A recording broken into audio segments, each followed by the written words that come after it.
टांगों को ऑर्डर दिया रुक जाओ, टांगे रुक गई। कमर थक गई है बैठे बैठे, कमर को ऑर्डर दिया भाई लेट जा, लेट गए भाई। अब दिमाग थक गया आपका, बाप दिमाग को ऑर्डर दे रहे हो सोचना बंद कर दे, दिमाग का बाप भी सोचना बंद नहीं करेगा बल्कि और सोचेगा। तभी तो ओवर थिंकिंग की एक बीमारी है ना। लोग कहते हैं हम जब सोने के लिए लेटते हैं तो उस वक्त तो बिल्कुल ही नींद उड़ जाती है हमारी, वैसे चलते फिरते रहेंगे नींद आएगी, बैठे हुए नींद आ रही है, सोने के लिए लेटे और नींद के अलावा अब सब कुछ आना शुरू, क्योंकि दिमाग अब नींद के बारे में सोचना शुरू कर देता है कि सो तू नहीं सोया, सुबह देर हो जाएगी, दिमाग खराब होगा, ये होगा। उससे नींद आने के बजाय क्या होती है, इस टेंशन से नींद और उड़ती है। समझ में आ रही है बात? तो इसका हल अल्लाह ने क्या रखा है?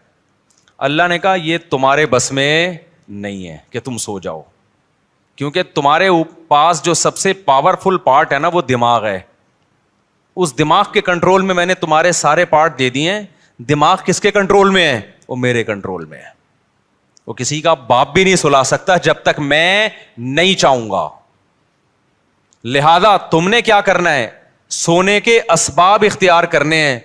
सोना तुम्हारे बस में नहीं है। असबाब के बत्ती बुझा दी, लेट गए, सुकून का माहौल हो गया, पंखा चला दिया, या नींद की गोली खा ली, बहुत ज्यादा हो गया तो यही होगा ना। तो उससे नींद की गोली भी आपको याद रखो सुलाती नहीं है।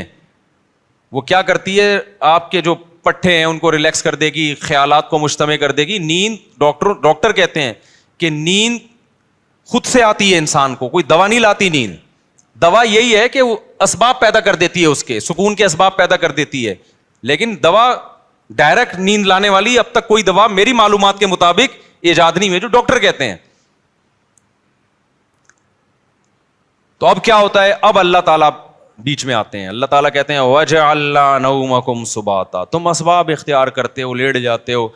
हम क्या करते हैं, तुम्हारी नींद, एक कैंची लेकर आते हैं हम, क्योंकि हम जो सोचना बंद नहीं कर रहे ना, वजह उसकी है कि हमारे दिमाग का इस दुनिया से कनेक्शन है।